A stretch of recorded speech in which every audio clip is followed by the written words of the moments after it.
جنگ اس سے ایک قدم آگے چلے گی. وہ جنگ ابھی آپ کے مائنڈز کے اوپر. قرآن پاک میں لکھا ہے کل نفس ذائقۃ الموت. جس دن ہم یونیفارم پہن لیتے ہیں، خواہ ہماری فوج کی ہے، پولیس کی ہے، ایئر فورس کی ہے، نیوی کی ہے، ہم اس موت کے طریقے کو اپنا لیتے ہیں. یہ کمزور اور طاقتور کی لڑائی جو ہے وہ ہمیشہ چلتی رہی. لیکن اب جب یونیفارم پہن لیا ہے تو یہ جو جان ہے یہ اس ملک کی امانت ہے، اس ملک کے شہریوں کی حفاظت کی امانت ہے. میں تھوڑا سا 1-2 منٹ لے کے آپ سے بات کرنا چاہوں گا. دنیا کی تاریخ آپ دیکھیں تو صدیوں کی تاریخ میں یہ کمزور اور طاقتور کی لڑائی جو ہے وہ ہمیشہ چلتی رہی. خواہ وہ قبیلے کے لیول پہ ہو، شہر کے لیول پہ ہو، ملکوں کے لیول پہ ہو، ریجنز کے لیول پہ ہو، یہ پاور آف اسٹرگل ہے. اور اس میں زمانہ امن جو ہے وہ ریلیٹیولی کم رہا ہے. زیادہ تر اس پاور اسٹرگل میں قومیں مصروف رہی ہیں، اس میں قومیں ایوالو ہوئی ہیں، اس میں بہت سارے ملکوں نے آزادی حاصل کی، بہت ساروں نے کھوئی. تو یہ زندگی کا حصہ ہے، یہ اسٹرگل زندگی کا حصہ ہے، یہ صدیوں سے چلتی آ رہی. ہمارے پاکستان کی جو اپنی ہسٹری ہے 1947 آنورڈس، بہت قربانیوں کے بعد، بہت کوشش کے بعد ہم نے ایک آزاد مملکت حاصل کی پاکستان. اور جب ہم ایک علیحدہ ملک بنے، آزاد ملک بنے، تو ہمیں بہت سارے چیلنجز تھے. اور اس چیلنج میں جو ہمارے مشرقی بارڈر پہ ہمارے ہمسائے تھے ان کے ساتھ کشمیر کا مسئلہ سر فہرست تھا، وہ رہا. تو کسی بھی قوم کو اپنی جغرافیائی سرحدوں کی حفاظت کے لیے مضبوط فوج کی ضرورت ہوتی. آپ ہسٹری میں دیکھ لیں جن ملکوں کی، جن قوموں کی مضبوط فوج نہیں ہوتی، پھر زمانے نے ان کے ساتھ کیا سلوک کیا. لیکن چونکہ پچھلی 4-5 دہائیاں ایسی گزری ہیں کہ اس میں ترقی کا پہیہ بہت تیزی سے چلا. جب تک پاکستان کو خطرہ سرحدوں سے تھا، پاک فوج مضبوط ہوتی رہی، فوج پاکستان مضبوط ہوتی رہی، اور جتنے بھی روایتی جنگ تھی اس پہ ہمارا ان کے ساتھ مقابلہ ہوا.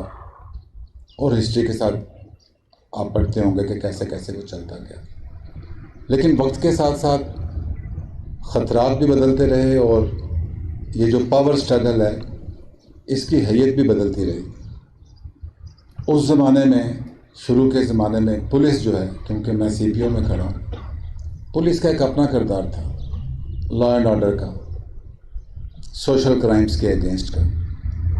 لیکن پچھلے 20-30 سالوں میں جنگ جس مرحلے میں داخل ہو گئی، جو اس نے شکل اختیار کر لی، اس کا جو فرسٹ رسپونڈر ہے وہ پولیس بن گئی. سرحدوں سے نکل کے جنگ ہمارے اندر کے علاقوں میں آ گئی. اب فوج اندر کے علاقوں میں کام نہیں کرتی تھی. ہماری ٹریننگ، ہمارا اکوپمنٹ جو ہے وہ روایتی دشمن کے خلاف سرحدوں کے اوپر لڑنے کا تھا.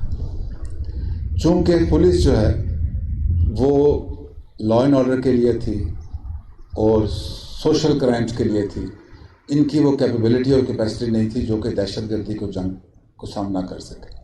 لیکن آج یہاں کھڑے ہو کے اور پچھلے 20-25 سال پولیس کے شانہ بشانہ لڑ کے، اگر میں یہ کہوں کہ آج کی ہماری پولیس، خاص طور پہ خیبر پختونخوا اور بلوچستان جہاں پہ دہشت گردی نے زیادہ سر اٹھایا تھا، میں یہ کہوں کہ کاؤنٹر ٹیررزم میں جو شہری علاقے کی جنگ ہے اس میں پولیس نے فوج سے بہتر کام کیا ہے، تو مجھے اس میں کوئی دوسری رائے نہیں ہوتی. ہماری پولیس پورے پاکستان میں انہوں نے اپنی کیپیبلٹی، کیپیسٹی اتنی بڑھائی، اپنی مہارت اتنی بڑھائی کہ اللہ کا بہت شکر ہے.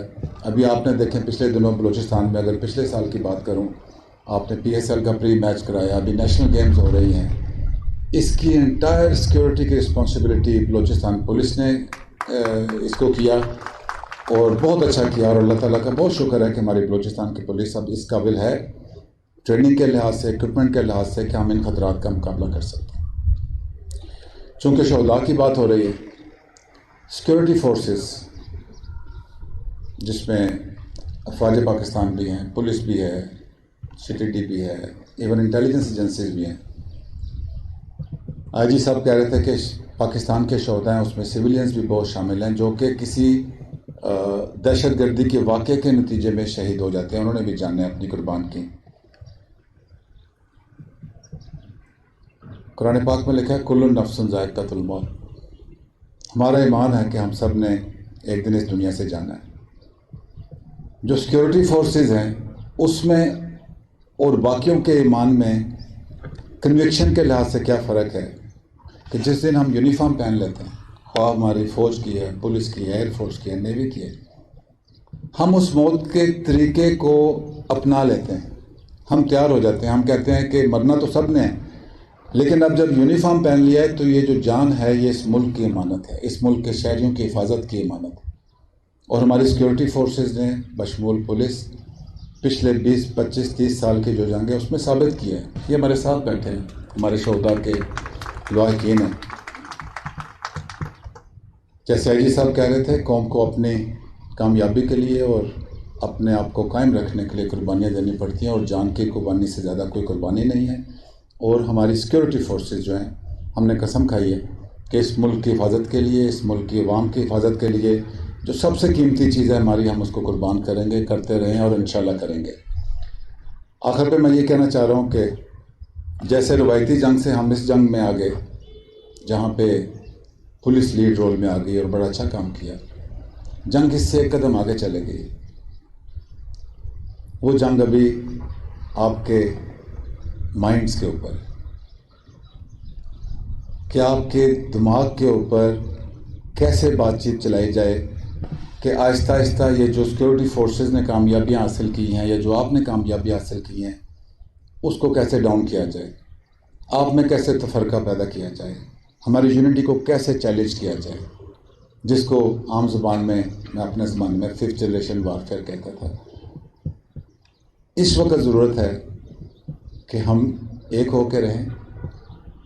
پوری دنیا میں ایسی مثال نہیں ہے کہ جو پاکستان کی عوام نے، پاکستان کے اداروں نے، پاکستان کی سیکیورٹی فورسز نے پچھلے 20 25 سال میں اچیو کیا ہے۔ کوئی آپ دیکھ لیں دنیا بھر میں جہاں بھی اس دہشت گردی نے یا کسی اور مسئلے نے سر اٹھایا ہے، سیکیورٹی فورسز کمزور تھیں، ہار گئے۔ پاکستان پوری دنیا میں واحد ملک ہے جس نے کہ اس دہشت گردی کی اقلیت کا بھرپور مقابلہ کیا اور ان کو جیتنے نہیں دیا۔ تو اب اگلے سٹیپ میں آپ کی سوشل سپیس میں، آپ کے مائنڈ میں وہ تفرقہ پیدا کرنے کی کوشش کرے گا، دشمن کر بھی رہا ہے، کہ جس میں ہماری یونٹی کمزور ہو اور ہم رسپانس اس طریقے سے نہ جا سکیں۔ تو بلوچستان میں ہوتے ہوئے، بلوچستان میں یہ مسئلہ بھی ہے، ہم سب نے ایک ہو کر سیکیورٹی فورسز کے لحاظ سے، اداروں کے لحاظ سے، عوام کے ساتھ مل کے انشاءاللہ اس مشکل دور سے بھی ہم آگے نکلیں گے اور پاکستان کو محفوظ رکھیں گے۔ آپ کا بہت شکریہ، تھینک یو۔